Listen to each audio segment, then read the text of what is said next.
Bom dia a todas, todos e todes.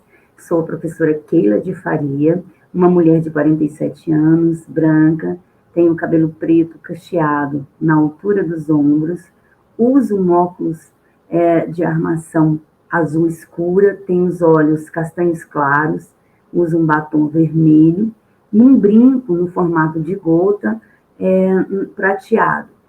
Estou usando também um vestido preto com alguns botões dourados. Atrás de mim tem algumas estantes com livros diversos, de literatura, livros acadêmicos, enfim, são livros diversos. A Secretaria de Estado de Cultura, desde o dia 20, realiza momentos que marcam as comemorações do aniversário de Goiânia.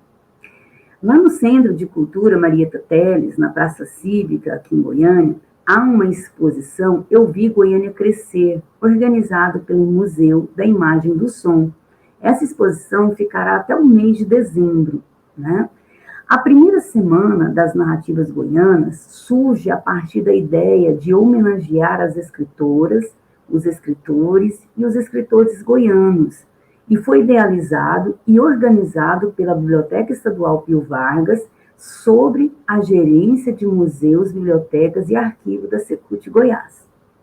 Seguindo com a programação em comemoração ao aniversário de Goiânia, a primeira semana das narrativas goianas traz à mesa redonda publicação de livros por autoras e autores independentes. Essa já é a terceira mesa que acontece dentro desta programação. No primeiro dia, nós tivemos a abertura da exposição, organizada pelo MIS, e uma mesa redonda, homenageando o processo histórico, né, das mulheres na literatura goiana. E aí foi uma homenagem a Ada Curado, a Marieta Teles e a Rosarita Fleury. E para mostrar essa dinâmica, né, social que acompanhou, né, a escrita, a literatura goiana acompanhou essa dinâmica social. Ontem tivemos uma mesa sobre a diversidade na literatura goiana, que teve, né, como escritores nesta mesa, a Miriam, que é uma escritora negra, a Beta Reis, que é uma trans não binária, e o Sr. Juvenal Correia, que é um escritor com deficiência visual, mostrando justamente essa diversidade, né, dentro da literatura goiana. Então, hoje nós conseguimos dar visibilidade a quem esteve invisibilizado durante muitos anos. Então, hoje, a nossa mesa, ela será composta pela escritora Denise Fleury e pelo escritor Ronan Tadeu Mendonça. E eu irei estar mediando esta conversa. Então, eu quero dar as boas-vindas para vocês e que hoje seja, né, um momento de uma discussão gostosa, prazerosa, para que possamos conhecer, né, os percalços da publicação independente, o que é ser um escritor independente, né, o que fez com que essa pessoa quis se tornar, né, um escritor. Então, eu quero convidar agora os nossos palestrantes desta manhã, né, essa manhã ensolarada, dessa manhã gostosa, e para que a gente possa tomar um café junto, né, conversando, né, trocando ideias, que vocês comentem no chat, deixem suas perguntas, né, aqui a gente quer ter uma interação com vocês. Então, eu quero convidar a nossa escritora, a Denise Fleury. Bom dia, Denise. Bom dia. Olha só, gente, a Denise Fleury, ela possui graduação em Pedagogia pela Universidade Federal de Goiás. Ela tem experiência na área de educação, com ênfase em docência, projetos e coordenação e orientação na rede pública e privada da educação infantil. Possui graduação em Psicologia pela Pontifícia Universidade Católica de Goiás e é mestre em Educação pela Universidade Federal de Goiás. E também membro psicanalista da Associação Cultural Fazenda Freudiana, e atualmente atua na clínica como psicanalista. Para mim é uma felicidade enorme ter você aqui, Denise, para conhecer um pouco mais de você e para que as pessoas também conheçam um pouco mais dessa escritora goiana. Obrigada, Keila. Eu que agradeço essa oportunidade, que é uma oportunidade de estar aqui também, né? Poder compartilhar sobre um pouco, né, da minha experiência. Isso. Eu vou chamar agora também o senhor, não é senhor, gente, ele pediu para não chamar senhor, mas eu falei para ele assim, é tão difícil, porque quando a gente é pequeno, né, a gente apanha tanto na boca, porque tem que chamar as pessoas, né, de senhor, senhora, e aí a gente cresce com aquilo, né? Mas eu falei para ele que eu vou me esforçar para chamá-lo somente de Ronan. Então, bom dia, Ronan, tudo bem? Bom dia, Keila. Bom dia, Denise. Bom dia a Bom todos. dia. Isso. Eu vou ler um pouquinho, gente, só um pouco mesmo, que eu gosto, assim, que eles falem mais a respeito deles, né, mas para que vocês tenham um conhecimento, né, para quem não é de Goiânia, porque nós estamos num ambiente digital e isso corre o mundo, né, isso não vai ficar só aqui na local, né, no estado de Goiás, mas esse vídeo pode chegar ao mundo afora. Então, as pessoas precisam conhecer quem está na nossa mesa. Então, o Ronan Tadeu de Mendonça, ele é tecnólogo em saneamento ambiental e atuou na Superintendência Estadual do Meio Ambiente em Goiás, que é a SEMA Goiás.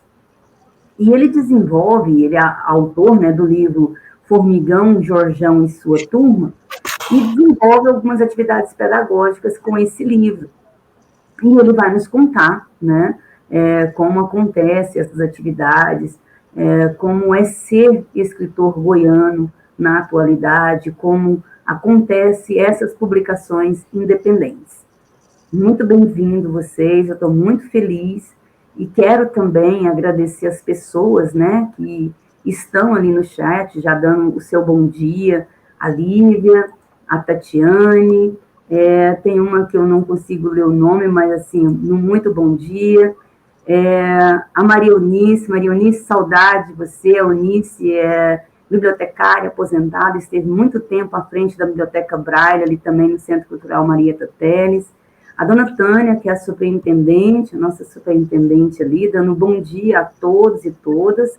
E a Secult agradece a presença dos nossos palestrantes, convidados e todos os presentes. Então, para a gente realmente é uma felicidade muito grande podermos, né, estar aqui e colocar esta mesa, essa palestra, nesse formato digital, porque a gente não fica preso ao local, né? A gente sai do local e vai para o global. Né? O físico é muito bom, mas a gente também tem que ver o lado positivo das tecnologias, que nos tira dessa questão do local, né, que seria o Centro Cultural Marieta Teles, e nos coloca no global, porque a gente pode estar compartilhando esse link para o mundo e as pessoas conhecerem a nossa literatura, né, conhecerem os nossos autores e como eles surgiram, as suas histórias, os seus momentos, né, o seu percurso. Então, agora, como nós havíamos assim já projetado para essa mesa, eu vou passar a palavra para a Denise vai nos contar um pouco, né, da sua história, e depois nós, num segundo momento, entraremos na temática desta mesa, que é a questão da publicação de livros, né, por autoras e autores independentes. E aí eu solicito aos nossos convidados, a nossa convidada, que antes da sua fala, faça a audiodescrição para que quando alguém com deficiência visual for assistir o nosso vídeo, né, tenham minimamente, né, de como que é, né, a pessoa que está falando. Fique à vontade, Denise. Bom dia, meu nome é Denise, tenho... Precisa falar a idade? Não, eu gosto de falar, mas pode ficar à vontade. Ai, sou relativamente, deixa eu ver, jovem madura. Então, tem em torno de... Não, vou falar logo. 49 anos, sou branca, cabelo preto, né? Altura do queixo, ondulado. Hoje os cachos estão mais definidinhos, porque não é sempre que fica assim. Uso óculos quadrado, né? A armação castanha, tenho olhos castanhos claros também. Estou usando uma camisa e uma calça, uma camisa em gola V. Ao fundo tem um quadro que eu gosto muito, foi de um teatro que eu fui, né? Fantasma da Ópera, e aí eu fiz até uma moldura. E a parede e um sofá, de onde eu estou falando. Então, vamos lá. Falar um pouquinho da minha experiência, né, Keila? Tá, de como que eu comecei a escrever. Então, eu comecei a escrever como que por um acaso. Nunca passou, assim, até essa data, nunca passou pela minha mente, em algum momento, eu nunca planejei assim, eu quero ser escritora. Isso aconteceu, né? A primeira escrita minha foi em 2013. Surgiu até de uma atividade na faculdade. Na época eu fazia psicologia, já estava na minha segunda graduação. E aí a professora fez uma proposta muito interessante de escrita. Na época, ela passou um texto que era para nós escrevermos, e o texto chamava Eu Sou o Brasil. Nós tínhamos que escrever como se, de uma forma, como se nós, né, a pessoa, né, fosse o próprio Brasil. E eu achei interessante, eu acabei mergulhando na escrita, e foi a partir daí que eu me despertei, né? Porque nesse processo surgiu muitas metáforas, e eu achei legal, e comecei a ter vontade de escrever. A minha primeira aventura na escrita, meu mergulho mesmo, foram histórias infantis. Eu acho que vem muito da minha experiência como professora, né, de educação infantil, que eu lecionei, esse universo, né, com a infância. Então, acredito que o fato de eu ter escrito história infantil no início vem daí, né, de alguma forma dessa experiência como professora de educação infantil. E então eu comecei a me aventurar, só que eu escrevia e guardava, até que um dia eu me perguntei que destino eu vou dar para isso, né? Eu vou escrever para guardar, porque eu acho, né, e penso que quem escreve quer de alguma forma publicar, né? Publicar a sua escrita, ser lido, se colocar até à prova, né? Será que é assim mesmo? Como é que é a minha escrita? O reconhecimento passa por aí, né? E acho que é uma experiência importante de publicar, porque é um modo de legitimar também, né? A escrita e de ter leitores, né? De ser lido. Então, a minha primeira escrita, ela se dá no campo da literatura infantil. E com esses escritos, eu fui escrevendo e guardando, até que eu, né, resolvi participar de alguns fomentos e submeter, né, a editais de fomentos de literatura. Foi quando eu submetia o meu primeiro livro, né, que não veio a público ainda, porque teve alguns problemas, né? No caso, foi em 2017, o primeiro edital de fomento foi da FAC 2017. E outros que eu tentei, que também, até hoje, ainda não teve uma solução efetiva, apesar de eu ter sido aprovado, né? E com esses novos fomentos que estão surgindo, eu estou submetendo novamente a escrita. Mas nessa experiência de escrever literatura infantil, eu comecei a escrever crônica, contos. Então, eu diria que a minha escrita ela percorre esses lugares, né? Literatura infantil, crônica e contos. E como eu guardava também, em 2019 surgiu um edital de seleção, né, de concurso literário da Academia Mineira Feminina de Letras, concurso Adélia Prado. E aí eu fiquei interessada, falei, é melhor do que deixar guardado, sem saber que finalidade, que fim eu vou dar nisso, e comecei a querer também participar desse concurso, que é um modo de publicar, de ser lido também. E nessa eu fui selecionada e fui premiada por uma crônica com menção honrosa, né? Pela Academia Feminina de Letras. Fui até lá receber o certificado, então foi um momento muito interessante, muito rico e gratificante também. Receber um certificado e lá veio escrito, né? Escritora, foi a hora que eu senti o peso e a seriedade disso. Falei, bom, aqui está dizendo, eu tenho que continuar escrevendo. Apesar de não ter nada público, né? Nenhum livro, eu tive esse reconhecimento que, de alguma forma, foi um estímulo para mim continuar escrevendo, né? E foi uma experiência muito rica, até que porque foi muito significativo, porque esse ano eu estava fazendo tratamento de quimioterapia. Nós estamos no Outubro Rosa, né? É bom lembrar da importância da prevenção aí. E eu estava nesse processo de tratamento, então foi duplamente gratificante, né? Porque num processo de tratamento, às vezes, muito difícil de passar, que a gente sabe que a quimio ela tem muitos efeitos colaterais, e de repente eu recebo essa notícia no meio desse tratamento. Fui lá, então foi assim um presente em todos os sentidos, uma experiência muito boa e que eu fiquei muito feliz, porque não deixa de ser um reconhecimento também, né? É um reconhecimento. Então, meu percurso passa por aí. A minha primeira escrita, que eu diria mais formal, que foi o livro de literatura infantil, eu acabei fazendo uma encomenda particular mesmo, por conta própria, de uma editora lá de Minas, é uma editora artesanal. Eu entrei em contato, porque eu já tinha a ilustração pronta, né? E eu tenho ele comigo, embora ele não tenha sido publicado, né? Eu tenho ele comigo aqui como uma encomenda. E eu poderia até ler um trecho agora, pode ser, Keila? Porque como é um livro inédito e que está no forno, né? Eu ainda submeti a novos editais que surgiram agora, porque eu senti que houve uma retomada, né, nessas questões de políticas públicas, de publicação independente, e aí eu estou participando também desses novos editais aí. Então está no forno, quem sabe, né?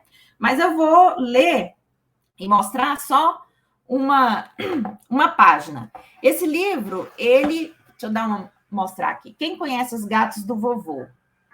Ele foi inspirado a partir de uma história, né, praticamente real, de um vovô que adotou 9 gatos, e eu fiquei muito interessada em ouvir como que foi, e aí cada personagem dessa adoção, que são os gatos, viraram personagens, né, e eu fiz uma arte a partir desse relato. Então, a história quem conhece Os Gatos do Vovô, são 9 gatos adotados. Então, a história se passa eu falando de cada gato, né? E eu vou apresentar para vocês, nesse caso, a Zefa. Essa aqui, peraí, aí. Nossa Senhora, deixa eu organizar aqui, que eu estou meio com a lateralidade meio comprometida. Tá dando para ver? Aí. Essa é a Zefa, a ilustração da Lilian Goulart. Ela é ilustradora de Goiânia, né? Eu vou ler agora esse trecho, até porque eu não posso mostrar muito, né? Porque ainda é inédito, de uma das gatinhas adotadas.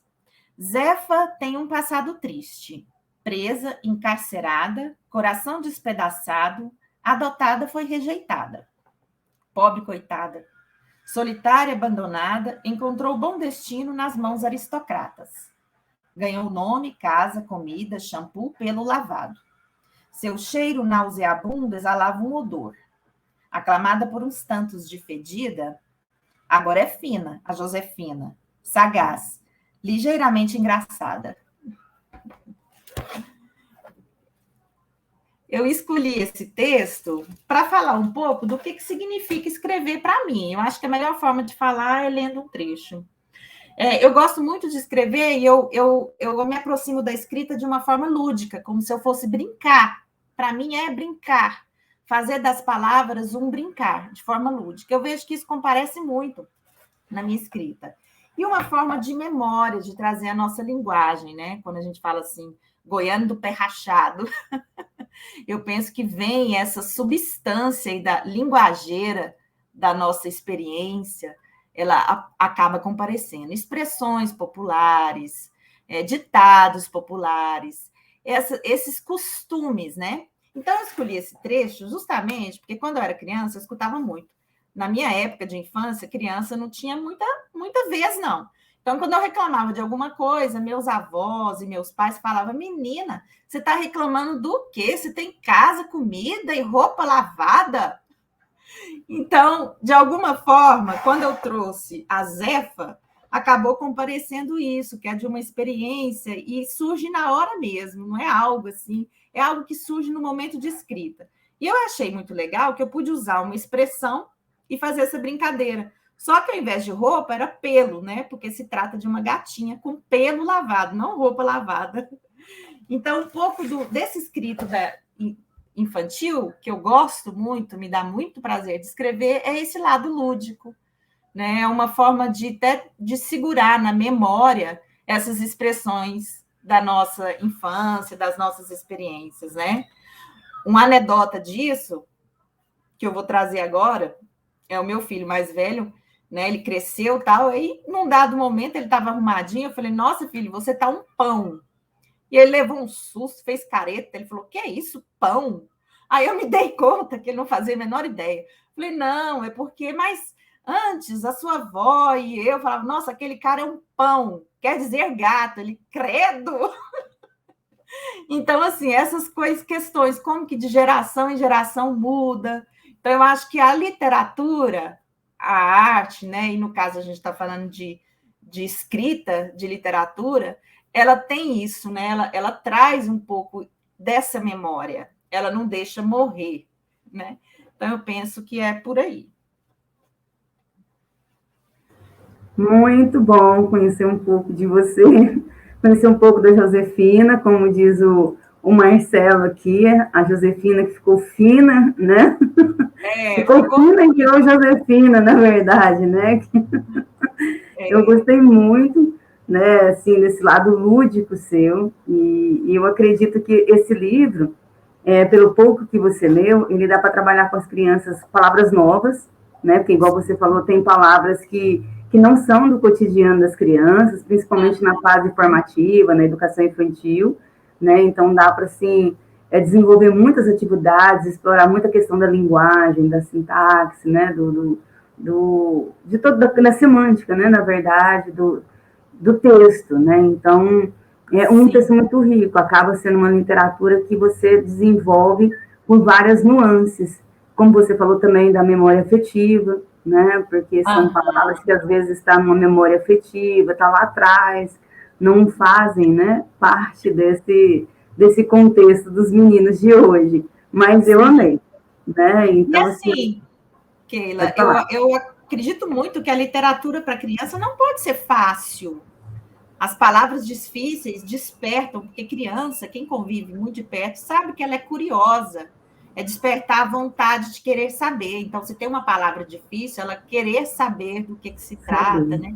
Tentar decifrar, porque tem um deciframento, né?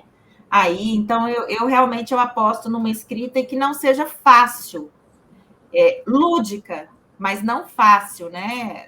Talvez pelo estilo mesmo que traz essas palavras, às vezes até que caiu no arcadismo aí, né? Palavras em desuso, né? Por aí. Mas isso é gostoso, né? Ter essa literatura, mesmo que seja infantil, com essas palavras para explorar igual eu falei, a memória afetiva, por ser uma linguagem que não está presente, mas ao mesmo tempo a linguagem formal, né, que também não está presente naquele cotidiano e passa a fazer parte.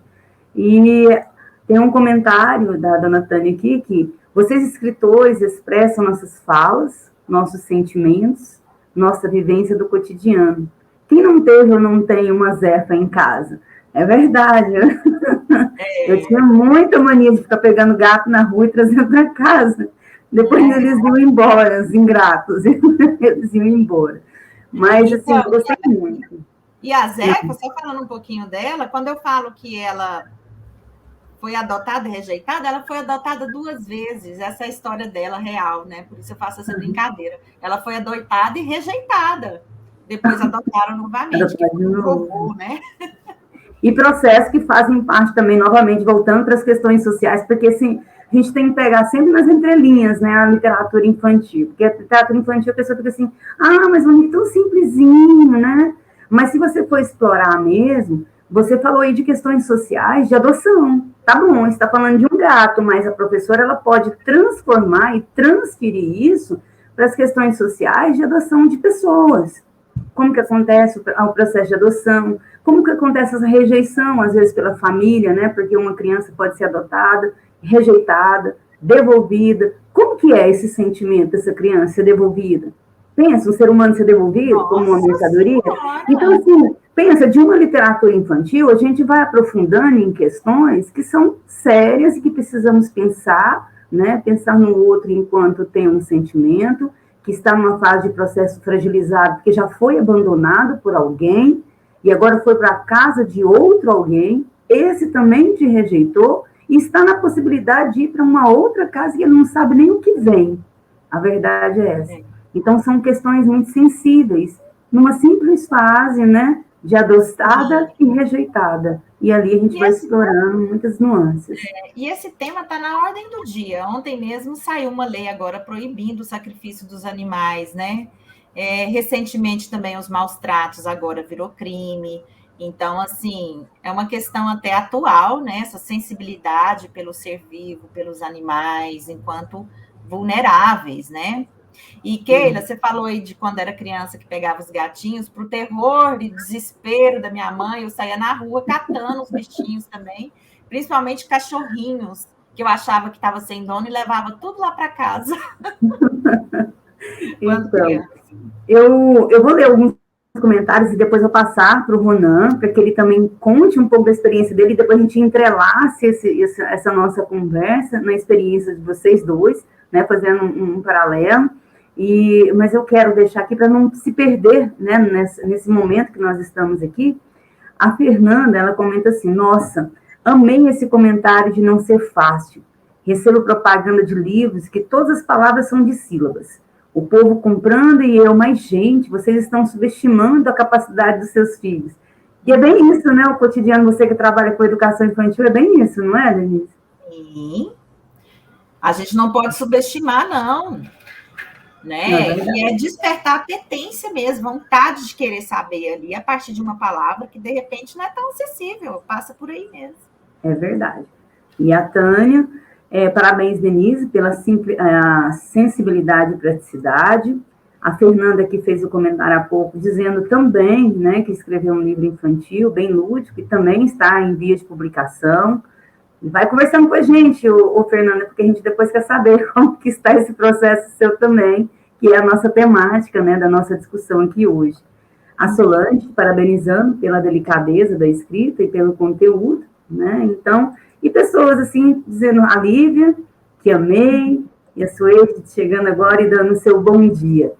E eu quero, então, passar a palavra um pouco assim para o Ronan, para que ele também conte um pouco da sua trajetória, da sua escrita, do seu livro.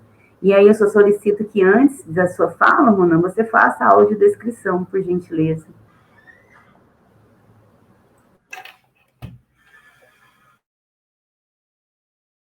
De dizer que estar aqui é muito gratificante para mim estar com vocês. Tá? Bom, meu nome é Ronan Tadeu.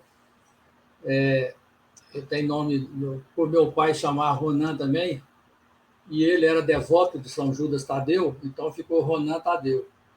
E em casa, todo mundo me chama de Tadeu, na família todo mundo é Tadeu. E na escola, os amigos, minha família atual, minha mulher e tudo, é Ronan. Então eu tenho dois, é Tadeu ou Ronan, tanto faz, mas é a mesma pessoa. Eu quero só compartilhar um pouquinho, antes de fazer a descrição, quem tem nome duplo, se tem a mesma experiência que eu sempre tive na vida. Lá em casa falava Tadeu isso, Tadeu aquilo. Mas a hora que a minha mãe falava Ronan Tadeu, aí a coisa pegava. Será que é assim com todo mundo que tem nome duplo? Deve ser, né? Bom, eu sou branco, tenho os cabelos brancos, a barba branca, tenho 68 anos, uso óculos redondo, estou usando uma camisa azul escura.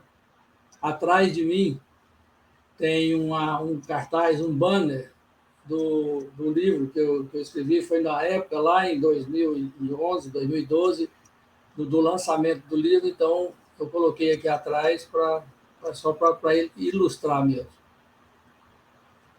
Bom, a minha trajetória é muito diferente de você não, Denise, só nas idades.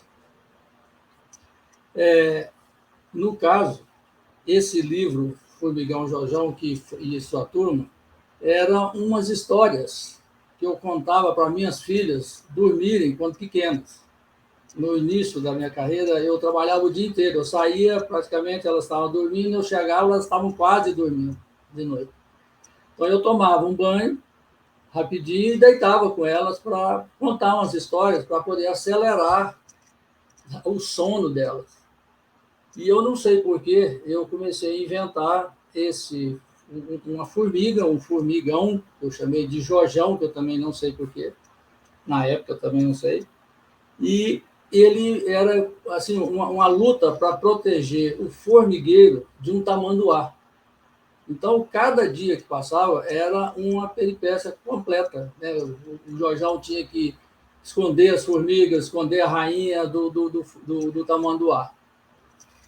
E, com o passar dos dias e o passar do tempo, essa estratégia de contar a história para as meninas, para elas acelerar o sono, não estava dando certo. Porque aí que ela despertava, que elas queriam saber como é que era o final da história. Então, aí complicou um pouco. Aí eu tive que inventar mais histórias. Só que, como eu chegava cansado, eu sempre, toda vez, eu dormia primeiro que elas. Eu cochilava. Aí já vinha logo a bronca, né? Aí me acordava, pai e tal, e eu começava a recontar a história num lugar que eu não lembrava onde eu tinha parado. Aí ela já falava, pai, o Jorjão não estava aí não, não é aí não. Então sempre foi essa confusão. Mas foi tranquilo, aí depois elas cresceram e as histórias ficaram no passado. E lá em 2009, lá para trás, bem antes, eu conversando com a Tânia Mendonça, e contei para ela dessas histórias que eu contava para as meninas. Hoje, por exemplo, eu vou falar as idades dela.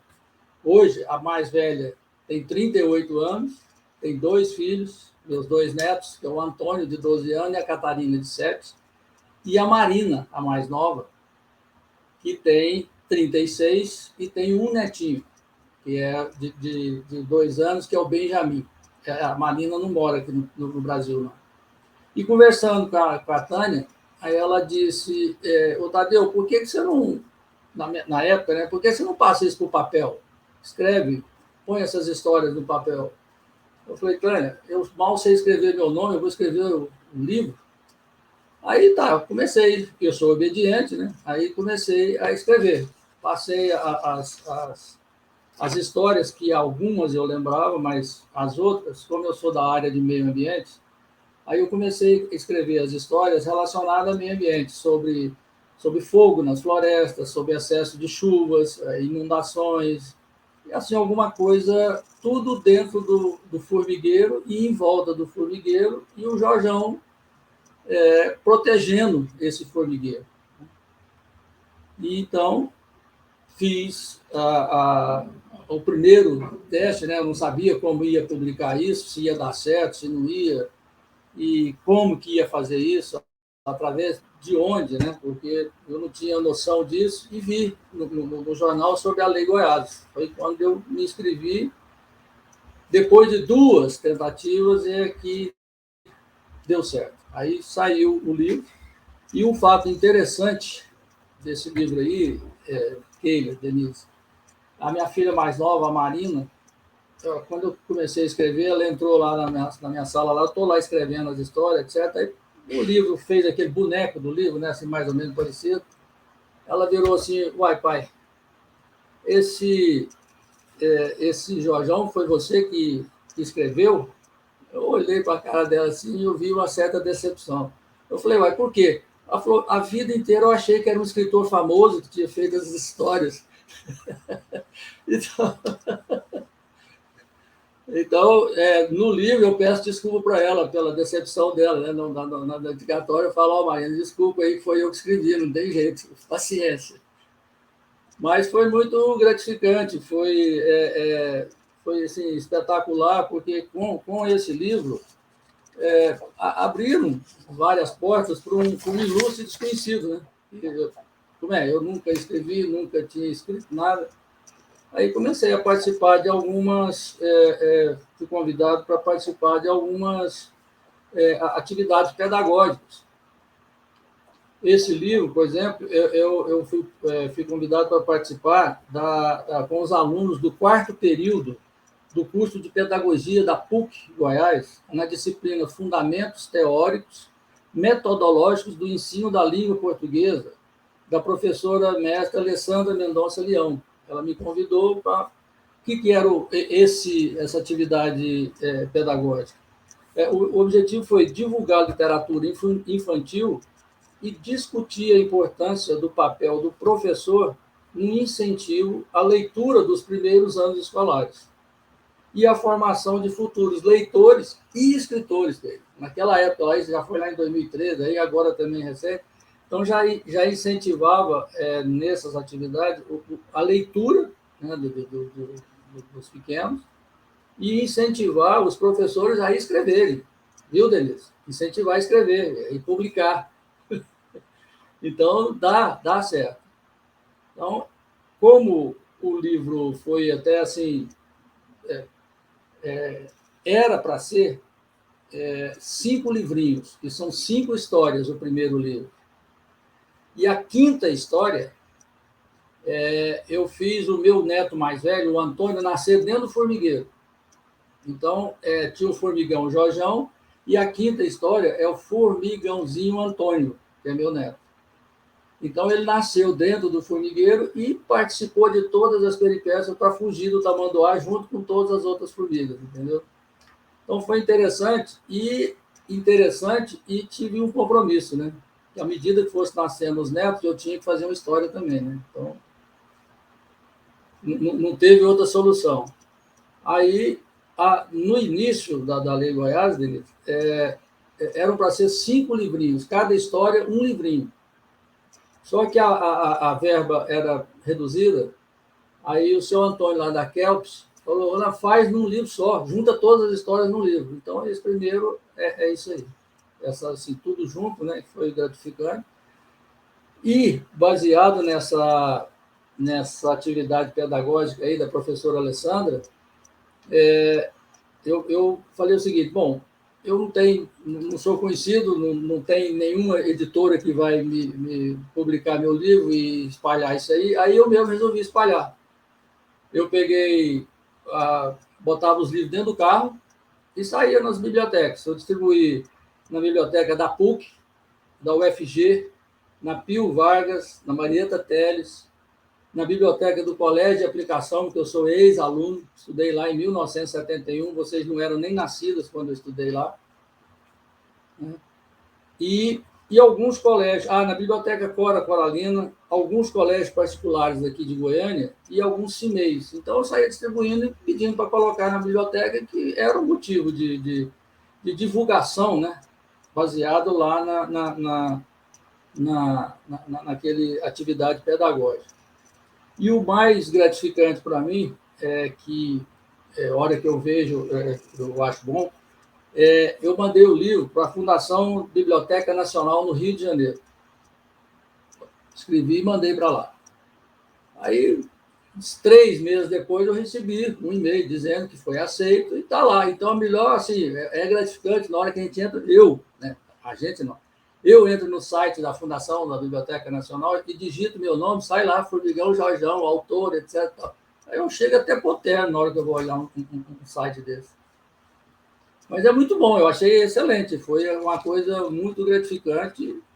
E daqui para frente, como eu tenho mais 2 netos, e um já está com 7, o outro com 2, as próximas histórias que já estão aqui são os 2 nascendo também nos formigueiros. Aí a gente fala mais tarde um pouquinho. É muito interessante, assim, as singularidades das histórias, né? E tem um autor que ele chama Goethe, que ele trabalha com essa questão da antropologia cultural, da cultura, ele escreve muito dentro dessa área, assim, e ele diz que compreender a cultura, né, de um povo expõe muito da sua normalidade, né, em reduzir as suas particularidades.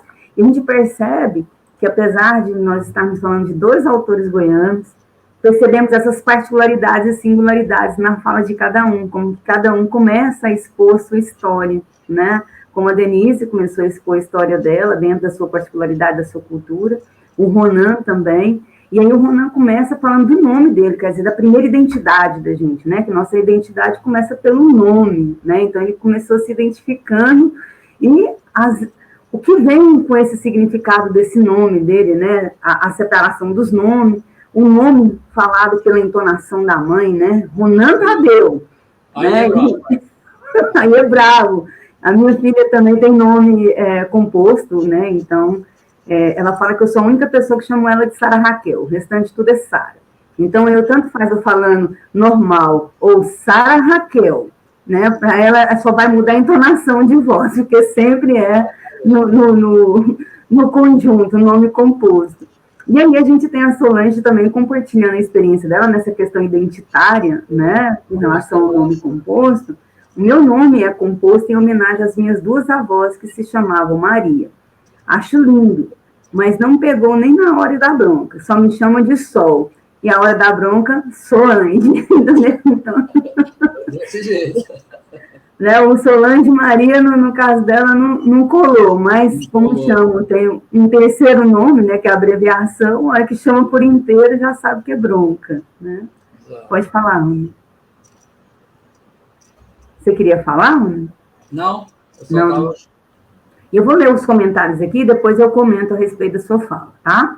Não. E a Alessandra, né, sim, foi um trabalho maravilhoso. As alunas adoraram e contribuiu para a divulgação da literatura goiana e também para incentivar a leitura e a escrita das alunas. Alessandra Leão, você conhece, Ana? Conheço demais. É só minha filhada e minha sobrinha e a filhada querida. Só, né? Só. E qual escola que você desenvolveu esse trabalho, que ela está dizendo? Foi essa atividade que eu fiz lá na PUC, na PUC, no quarto ano, com os alunos dela. Ah, tá, aqui foi na que você falou dos fundamentos, né? Foi na disciplina dela. Entendi. Que eu coloquei aqui da atividade pedagógica, né? Dos fundamentos da divulgação da literatura, da matéria dela lá do quarto período. Que bacana. Entendi. E a Tânia também, né, comenta, e o escritor famoso estava dentro de casa. Que frustração, né? Achar que às vezes era um escritor estadunidense, né, ou europeu, e nada mais, nada menos é meu pai, mas é o mais famoso do mundo, não é? Essa Tânia aí é a minha mulher. São duas Tânia. A Tânia é sua prima. E todas duas Mendonça, mas a Tânia Fenelon Mendonça é a minha mulher. Entendi. É porque as crianças têm muito isso, né? Não só as crianças, nós, né? Muito a questão de dar um significado valorativo para aquilo que está externo, né?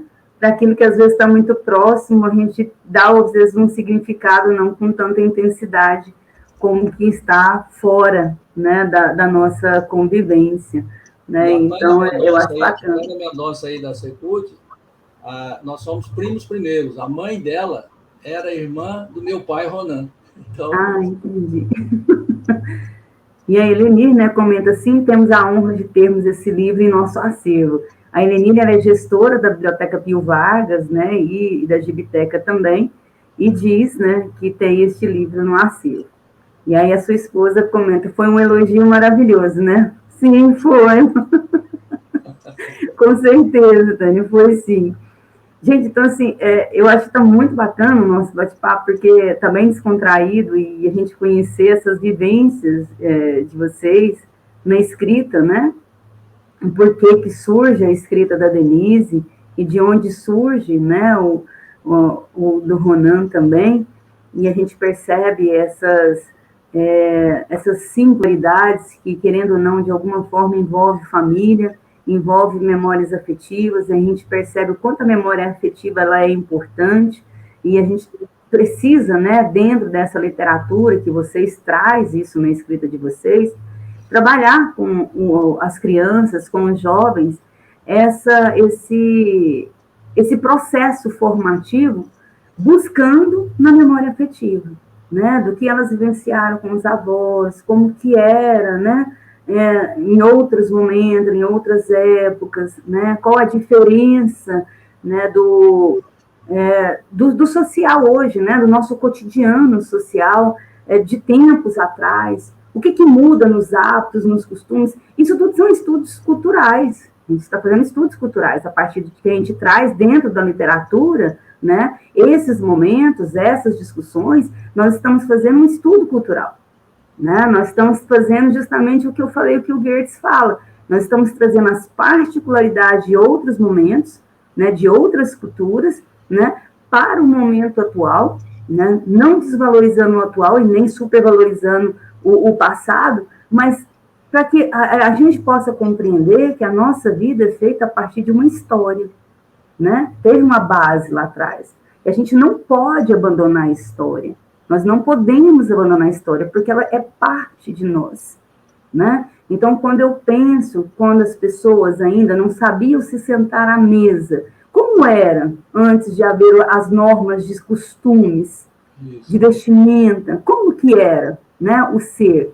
E isso, por meio da literatura que vocês estão trazendo, isso é possível as discussões, né, em sala de aula.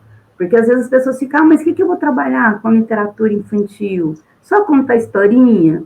Não, não é só contar historinha, você fazer um paralelo, né, entre o antes e o depois, o que o autor quer dizer, leva o autor na sua escola, para que ele mesmo conte de onde saiu aquilo, e dali vai sair um monte de perguntas dessas crianças. Mas é um monte de pergunta mesmo, porque criança é curiosa e eles vão cavucando a gente até chegar no fundo do poço. Não é, Denise? Não é, Ronan? Isso mesmo. E agora, eu quero agradecer, gostei muito de conhecer assim, mais próximo, né, a vivência de vocês com a escrita, e achei muito legal. E agora nós vamos entrar para não deixando, né, nós não deixamos de momento nenhum de falar da nossa temática, mas eu queria que vocês contassem agora, nesse segundo momento da nossa conversa, como é para as pessoas que ainda, né, não se aventuraram, igual a Denise falou assim, eu tinha uns escritos, o que eu vou fazer com esses escritos? Onde que eu vou jogar isso, né? O que eu faço com esse montão de palavras aqui, né? E eu quero que vocês compartilhem conosco esse processo de publicação independente, né? Quais são as vias, quais as estradas que eu tenho que pegar, quais são os processos, né? A experiência de vocês nesta vida independente, tá? E eu só quero compartilhar aqui, antes de vocês começarem a falar, alguns comentários aqui, porque eu gosto muito de interagir com o chat, porque é como se ela estivesse aqui na nossa frente, né, num auditório, mas elas estão no chat, as pessoas estão aqui e eu gosto de que elas se sintam que nós estamos enxergando vocês, né, então, a Lívia, né, está dizendo que legal, e nós temos aqui a Miriam Camilo Bezerra, absolutamente encantada com essa comemoração do aniversário de Goiânia, e especialmente com essa live. Parabéns, professora Keila, Denise e Ronan. Nós que agradecemos, Miriam, pela sua presença, pela sua fala de ontem, e eu também estou encantada de ter conhecido você. Muito bom mesmo. E a Alessandra, tudo é história. A vida humana é uma história cultural. Sim, é verdade, a história humana, ela é uma história cultural, né, sem dúvida alguma. E cada leitor, né, como diz o Chartier, para cada uma das leituras que esse leitor faz, é singular, né, e ela é atravessada, né, por esta convivência em comunidade, que é isso que o Chartier, que é um grande escritor da área da história cultural. E eu vou deixar vocês comentarem também esses comentários, tá, gente? Eu vou só passar e depois vocês comentam. A Tânia, agora eu acredito que é sua prima, né, Ronan? Isso. Ela, minha neta, tem o Jorjão com grande companheiro. O livro está presente em seus momentos de brincadeiras, processo lúdico de literatura. Então, é isso. Vocês podem ficar à vontade para comentar e depois a gente vai para o segundo momento da fala. Quem quer falar primeiro, Denise? Pode falar. Deixa eu ligar para você aqui. Pronto. Tá.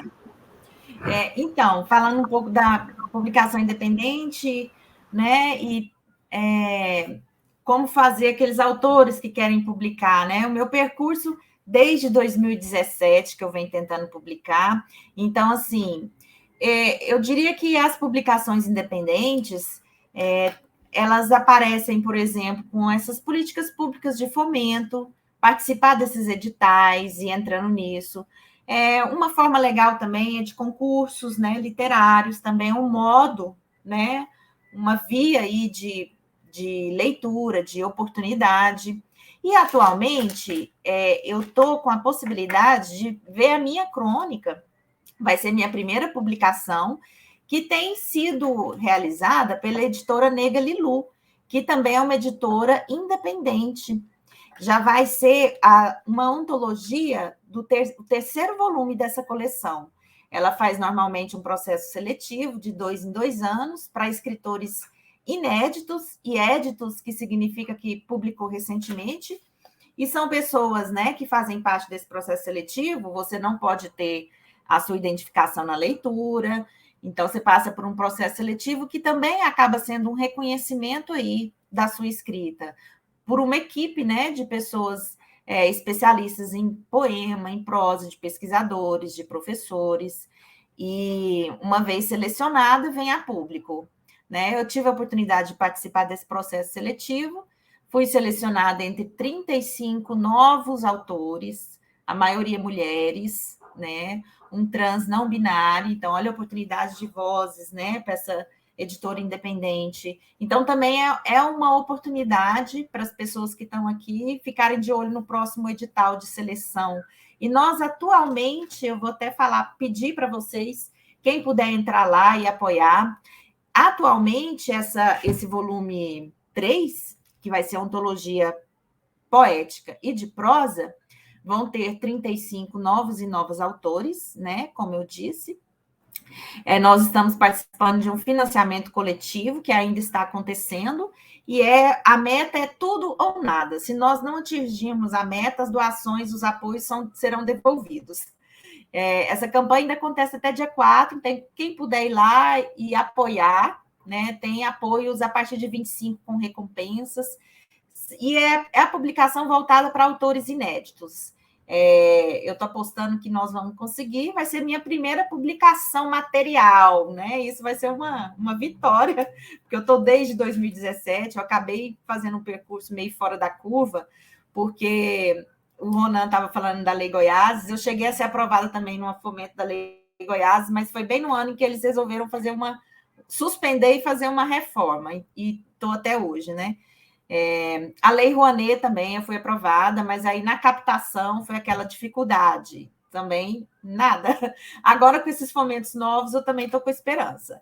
Mas nesse momento eu estou tendo a honra de participar, né, da seleção aí, da campanha do financiamento coletivo da coleção EO da Nega Lilu, que é uma editora independente, e ela trabalha toda a cadeia, né, que é o estímulo à leitura, a produção, a seleção de novos autores de literatura de Goiás, e também com a livraria, né?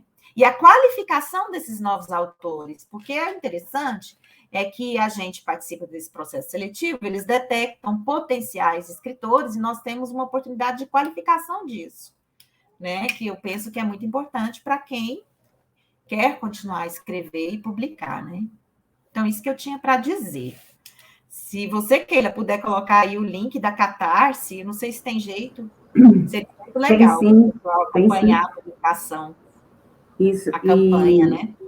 E é bom dizer que é a editora Nega Lilu, né? No caso, é só também acessar o Facebook da Nega Lilu, que está lá disponível, mas eu vou colocar assim aqui, pelo que eu vi aqui, já está em 23 mil, e o objetivo é 29 mil, né? Isso, atingimos 80% já, chegamos a 80%. Eu vou pedir licença aqui, vou compartilhar só para mostrar, né, porque como o nosso tema é a publicação independente, é importante que as pessoas vejam, né, como que acontece esse processo, porque às vezes consegue por algum edital, outras vezes não, mas o interessante é que o objetivo final, que é a publicação, vocês conseguem, né, fazer. Então, o link que vai ser postado vai ser direcionado para essa página aqui da Catarse, né? E o objetivo aqui, a meta é 29 mil, que é o que a Denise acabou de falar, a campanha Tudo ou Nada. Quer dizer, 211 pessoas já contribuíram, 82% do valor já foi arrecadado, e tem tudo para dar certo, né, Denise? Nossa, e está sendo muito gostoso participar de uma campanha de autores inéditos num coletivo, né? Esse estímulo de estar conversando com outros autores é muito bacana, é muito rico. Então, eu penso que, por mais que eu quisesse publicar o meu livro, e ainda quero, essa experiência de publicar num coletivo está sendo, assim, fantástica, é muito bom. A Beta também, a que esteve ontem conosco, ela também parece que está nesse projeto aí, né? Da cartaz. Ela comentou ontem que também está. E aí eu quero perguntar assim, nesse livro, qual é o texto que você está publicando? É a crônica que foi... eu submeti 3 textos, né? O selecionado foi a crônica, chama O Cortiço, a que foi, inclusive, premiada pela Academia Feminina de Letras. Vai ser ela. Uma crônica. Entendi. Entendi, sim. Ela foi premiada, mas agora que ela pode vir a público, né? Vai vir. Tá. Essa é a primeira vez que você faz essa questão do coletivo, né? Dessa publicação no coletivo de arrecadação fora de editais, é isso? Isso. Foi a partir do edital da Nega Lilu, que ela lançou um edital de seleção, mas lançado pela editora independente, né? Nega Lilu. Provável que, como é de 2 em 2 anos, é provável que ano que vem já possa ter, né? Tá. Mas por edital público, você só fez pela FAC, que você tinha falado, não é isso? Seduce, Lei Goiás e Lei Rouanet.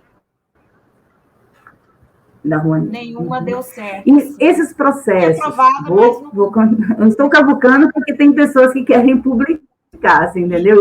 E às vezes querem compreender como que funciona isso, né? Então, onde que as pessoas devem procurar?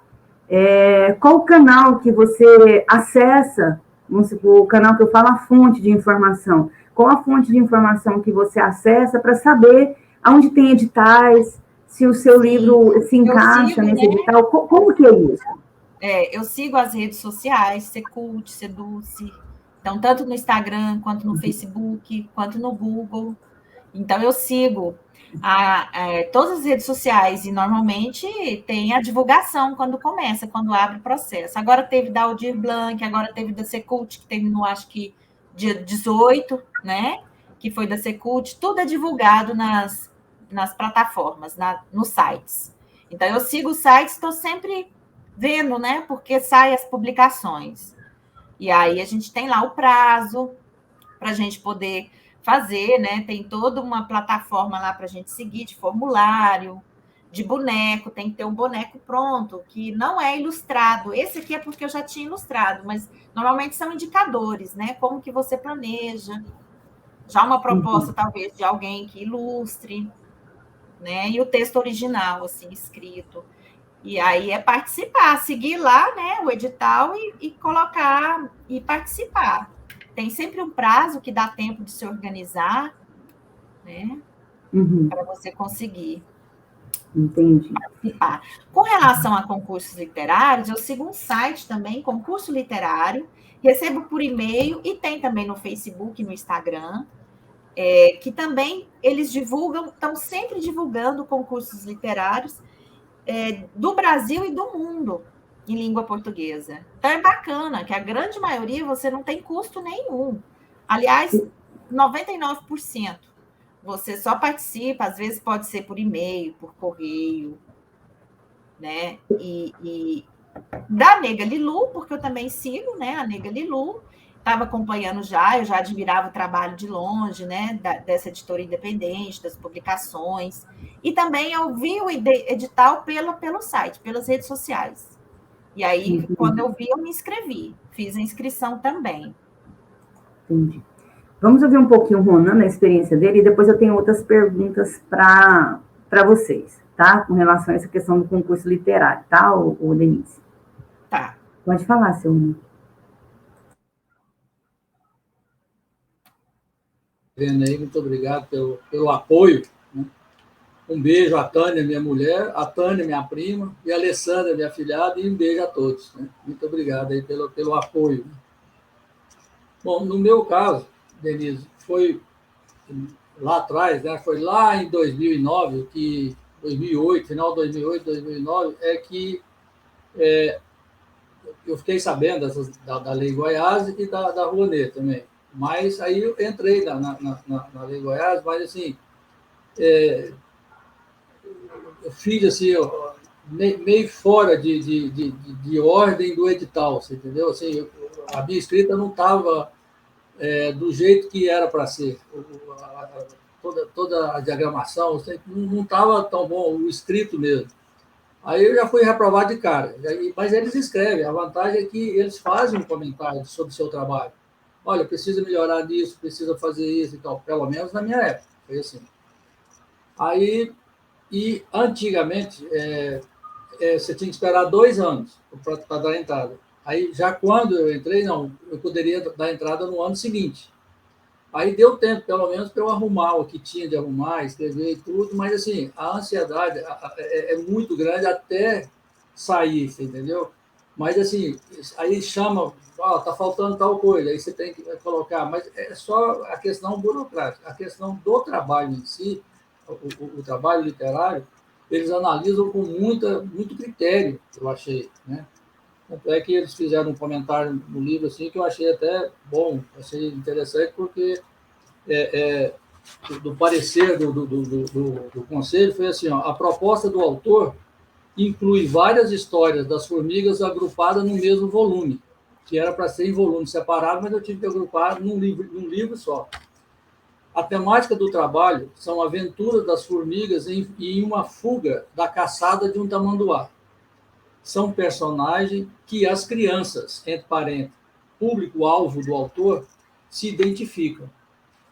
As histórias são ilustradas pelo artista Frois em desenhos de fácil assimilação pelo público-alvo, com contornos claros e cores primárias. Aí o que eu não coloquei aqui, mas o que o desenho do Frois ele é muito primário mesmo. Isso, segundo o pessoal do conselho, falou o seguinte: a criança se identificou com esse desenho e falou o seguinte: isso aí eu dou conta de fazer. Diferentemente do assim, que falou assim, aqueles desenhos e tal. Pô, não, mas esse aí eu faço, né? Então ficou bom por causa disso. Mas assim, aí na segunda vez que deu certo, aí foi ótimo, mas aí a sequência é muito trabalhosa também, mas a gente já tem a garantia, a gente fica mais tranquilo, porque a garantia que foi aprovada. Mas até a criança nascer, a gestação é igual de mulher. É dura, meu. É cheio de percalços, cheio de coisa, mas assim, a gente já tem a sensação que foi aprovado, agora é só fazer nascer e bem nascido. Entendeu?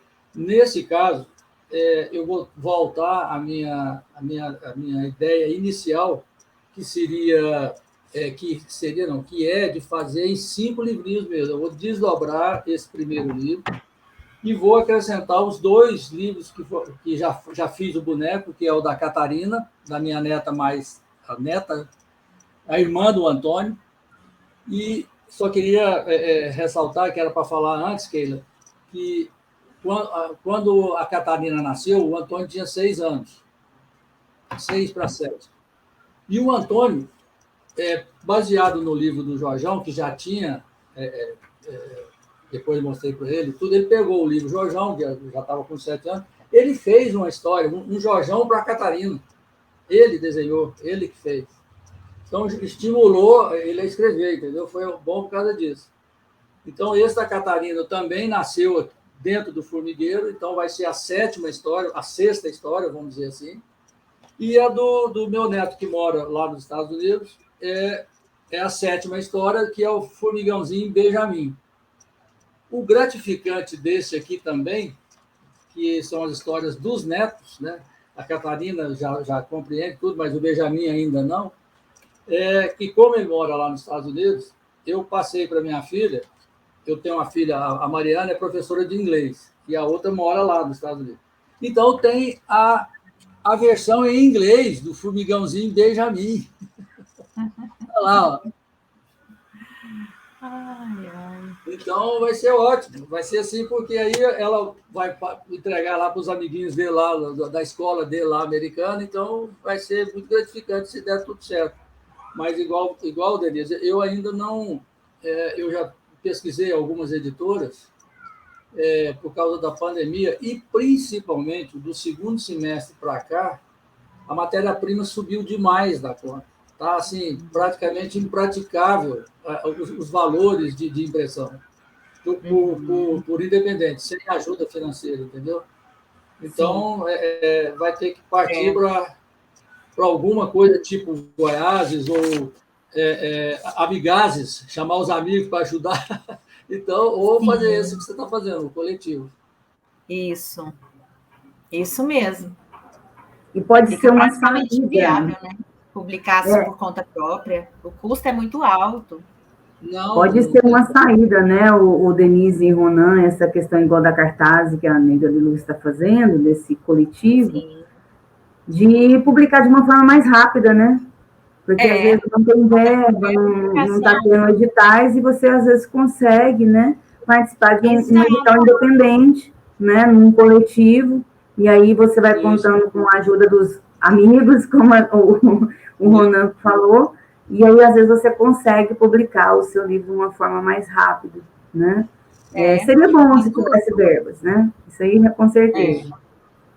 As 2 primeiras publicações, do volume 1 e do volume 2, foram por fomento.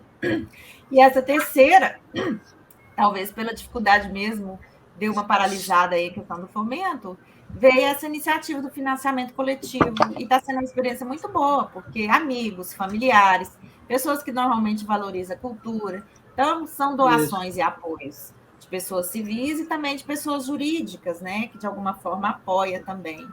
Denise, e sabe uma coisa que eu estava pensando assim na sua fala? A dona Tânia está falando aqui que é importante a sua contribuição sobre esse mecanismo de fomento disponíveis, né? Que aí você vem falando das formas, dos concursos literários, né? Onde você buscou informação.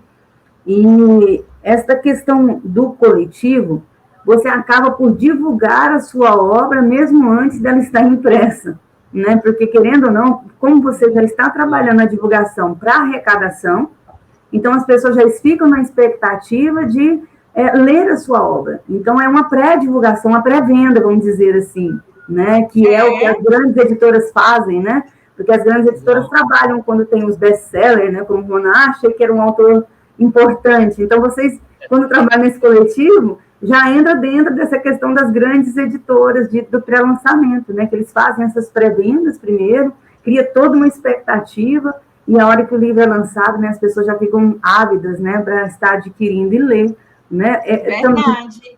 Não é Verdade. isso? E a editora Negra Lilu, que tem à frente aí a Larissa, está fazendo um trabalho muito bacana. Eu mesmo já estou louca para ler os meus colegas, né, dessa seleção. Ela vem fazendo um trabalho prévio bacana, né, de divulgação.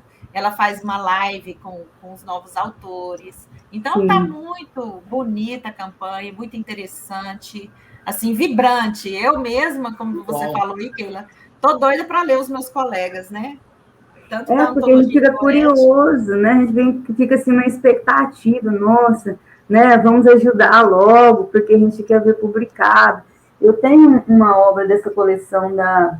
Gente, eu tinha separado um texto para ler aqui, mas estava com tanta vontade de ouvir a Denise e o Ronan, esqueci, falei para os meninos e esqueci.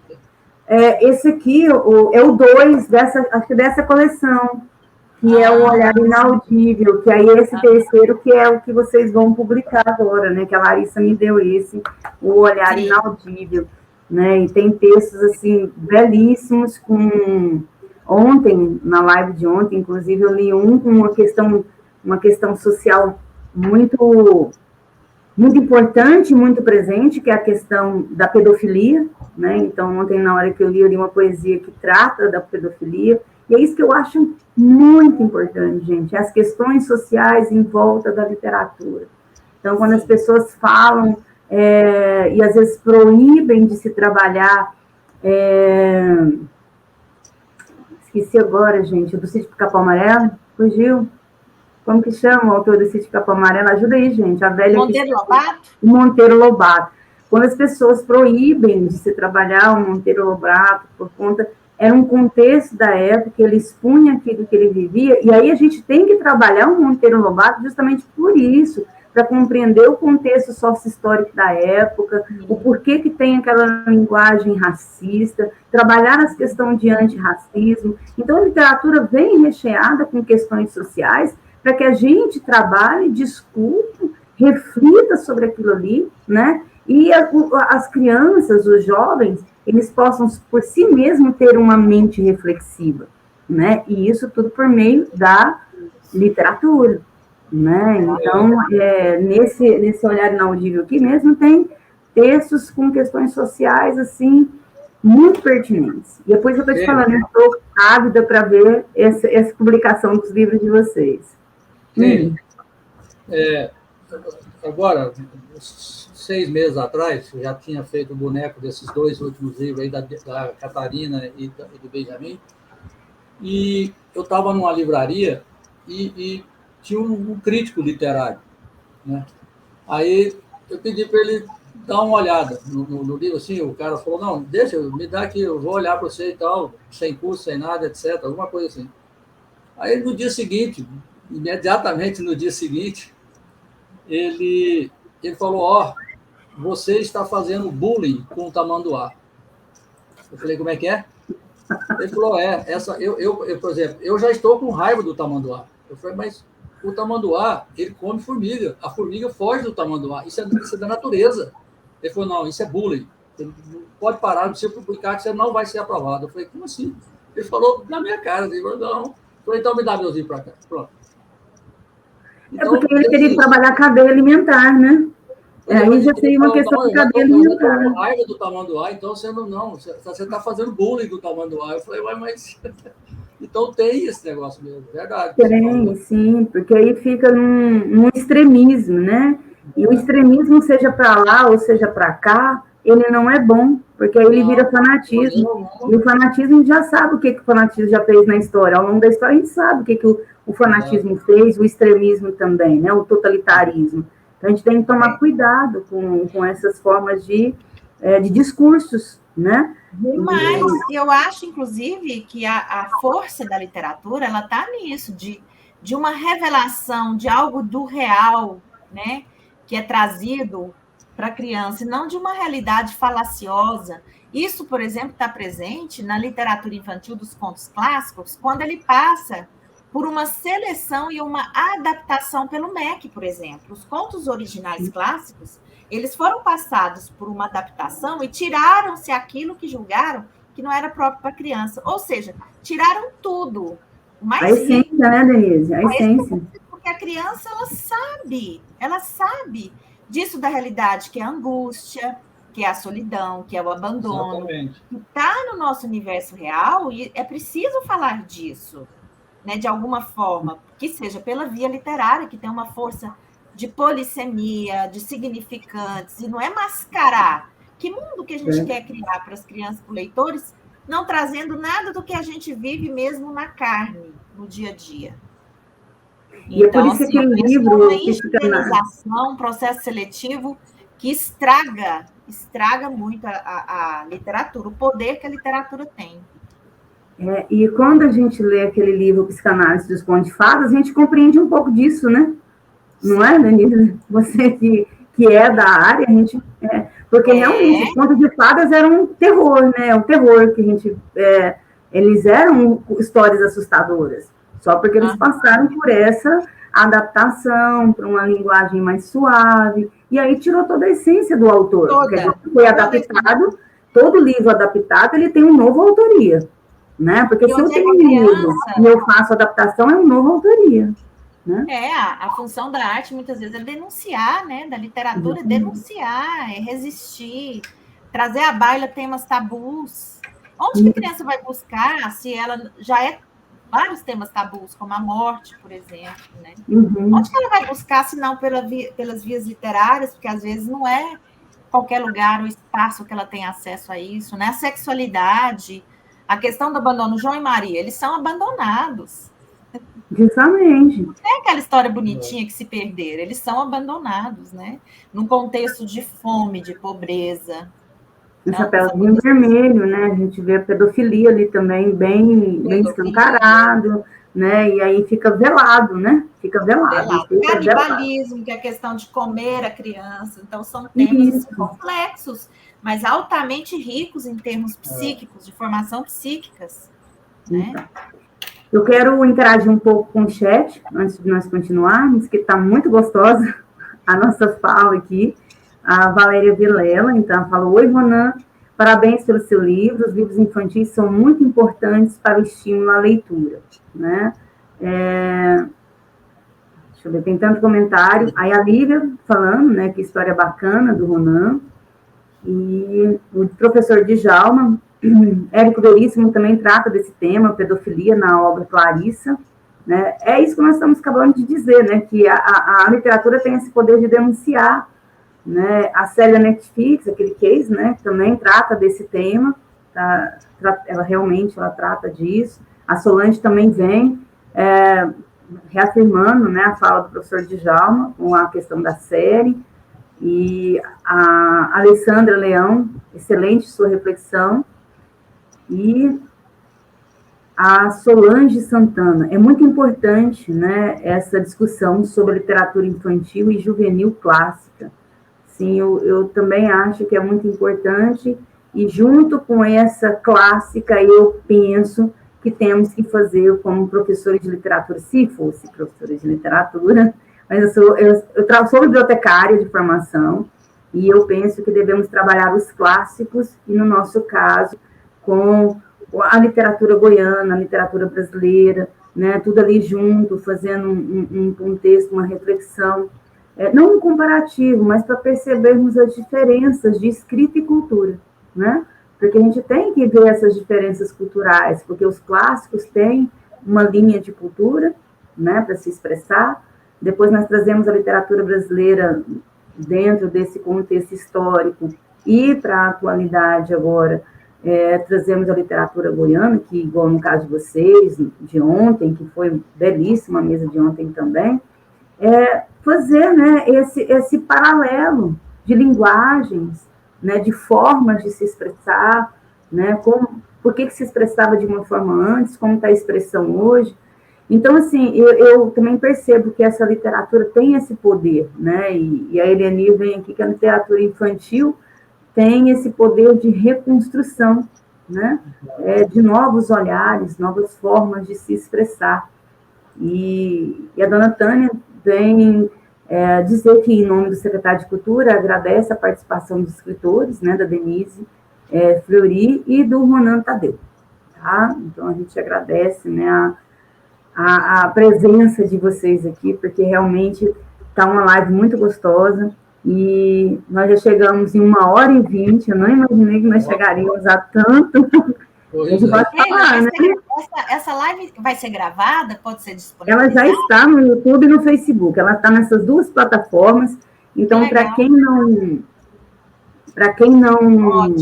assistiu agora, igual eu falei para vocês, esse momento, esse formato online, ele é bom porque as pessoas não conseguiram assistir, ela sai desse global aqui, desse local, e vai para o global, porque você pode... O Ronan, que a filha dele está lá nos Estados Unidos, ele vai mandar esse link, ela vai assistir lá. Então, ela está assistindo. Então, as fronteiras, elas são rompidas, isso é maravilhoso. Gente, eu amo tecnologia, eu sou uma pessoa, assim, que sou apaixonada, realmente, nessas possibilidades que a tecnologia nos proporciona, principalmente no momento como nós vivemos da pandemia. Então, assim, eu estou muito feliz, mas muito feliz com a fala de vocês, com esses olhares que vocês trouxeram com relação à publicação de autores independentes, por mais que não seja fácil, um processo que exige muito, mas a gente percebe também que vocês procuram outras vias, que é igual vocês, a Denise falou da questão da publicação coletiva, trouxe para nós os concursos literários, né? Então, vocês trouxeram informações importantes para alguém que às vezes esteja nos assistindo agora ou depois. Vocês conseguem ver? Eu coloquei lá, eu coloquei aqui, ó, quer ver? Tem aqui no Instagram, deixa eu colocar aqui. Eu tinha colocado no comentário, sabe? Eu vou colocar aqui, gente, para vocês, só um minutinho. É concursos literários, né? @ concursos, no plural, não é isso? É isso mesmo? Deixa eu abrir aqui de novo, acho que sim. Ó, isso aqui, gente, é lá do Instagram, do blog Concursos Literários. No plural, concursos literários. Isso. Junto. Então, para vocês trazerem, querem. Isso. E aí, assim, antes de ler os restantes comentários, eu quero ler o que eu queria ter lido no início, mas eu estava com tanta vontade de ouvir a Denise e o Ronan, e eu acabei não lendo. Mas eu trouxe um poema também de uma autora goiana, que é a Heloísa Helena de Campos Borges, é do livro Quinquilharias dela.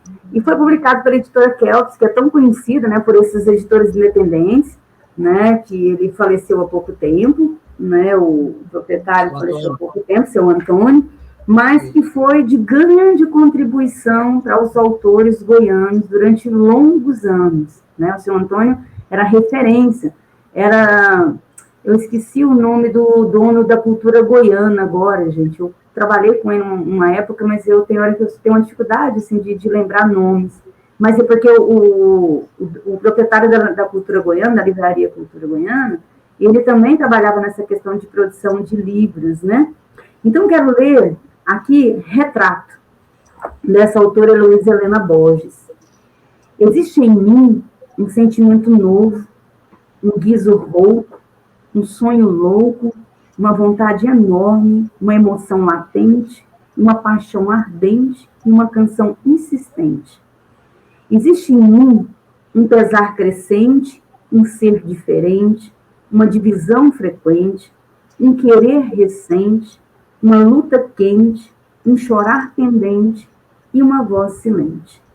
Existe em mim outras faces de mim.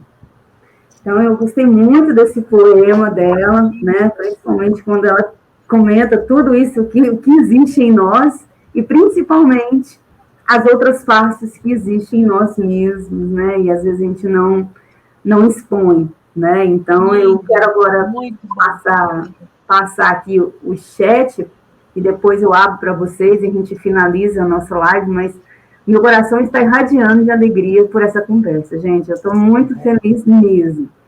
Vamos lá.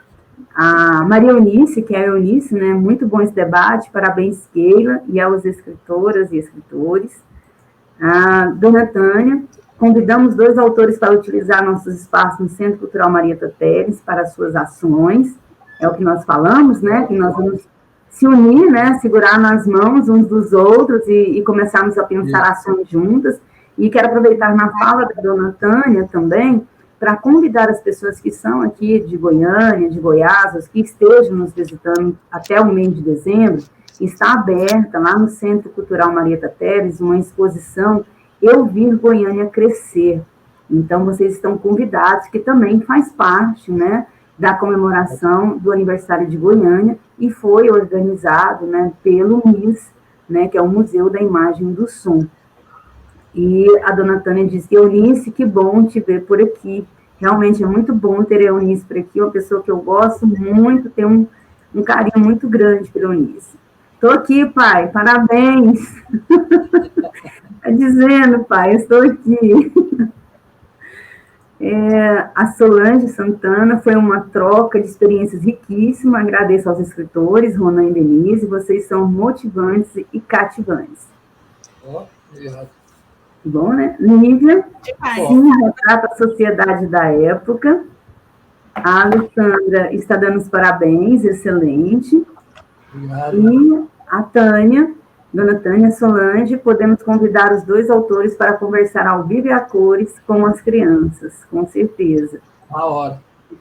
E a Tânia, agora sua esposa, parabéns à equipe da Secult pela iniciativa, pela condição integradora da live, parabéns aos escritores Denise e Ronan, sucesso com os fomentos para os seus preciosos livros, e muito obrigada. Então, eu deixo vocês falarem um pouco, para a gente já encerrar, né, falarem nos comentários, que vocês quiserem, já para a gente ir para os momentos finais. Fique à vontade, Denise e Ronan. Então, quero agradecer, né, eu também adoro essas coisas espontâneas, esse bate-papo, virou um sarau, assim, degustativo, porque eu adorei escutar todo mundo. Muito bom. Né, da vontade de querer mais, de saborear as palavras. E por falar em saborear, eu queria finalizar com um escrito que eu fiz, né, guardadinho, mas que vai vir a público agora. Poxa, pequenininho. Aí eu finalizo a minha fala. Cafuné. Gosto de sonoridades e de algumas palavras prenhes de sabor. Uma dessas é a palavra cafuné. Vinha sempre acompanhada de gosto de chá. Minha avó dizia: isso cura, alivia dor de garganta, dor no corpo, tira até febre. Deita aqui que te faço um cafuné. Que saudades, que vontade de cafuné com cheiro de erva cidreira. Cafuné não é só uma palavra, anota aí. É uma especiaria. É, verdade. Né? Exatamente.